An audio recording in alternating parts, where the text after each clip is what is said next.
Hey guys, welcome to the video. It is me, Carrie, and actually it's my first video. I'm pretty excited to do this as I like helping others on the journey and making videos as well, so I thought let's combine them. And yeah, before we dive in, just make sure to subscribe if you want to. If not, that's also fine. And yeah, basically I want to talk about what 100 days of NoFap taught me. Now there were two lessons I want to share with you guys, but before I do so, let's bring you back in time where I just kept failing. At day 1, day 2 and day 3, I failed at all of them.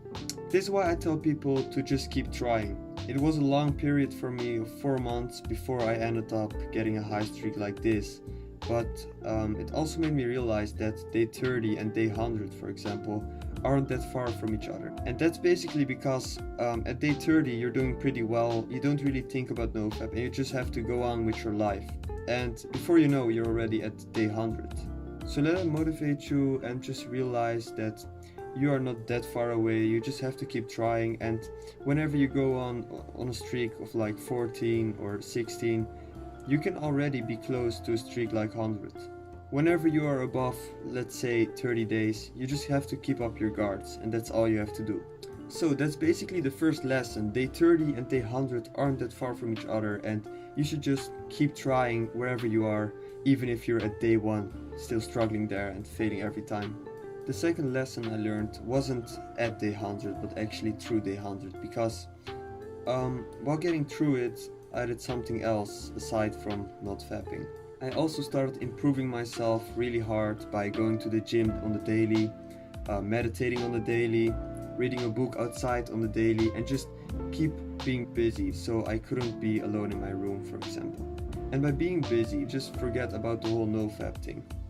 It's so much easier if you do so, and you also become a version of yourself that doesn't want to go back. Personally for me, I don't think I could have done it without going to the gym, without writing a journal, without meditating, without reading a book. All those things helped me to get here. So don't underestimate it, do all of it, not at once, but just improve your life on the daily and you will get there. And I see many people out there underestimating what meditation can do, for example. Meditation is great to not only release your stress, but also to recognize negative and dirty thoughts even earlier so you can remove them faster. Now, going to the gym is of course healthy for your body, but it's also a good way to release your stress.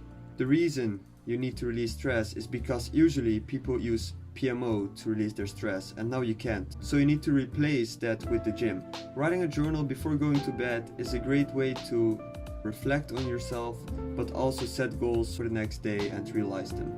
So to keep it short, guys, just keep it busy, do your best, and things will work out eventually. You got this, guys. See ya.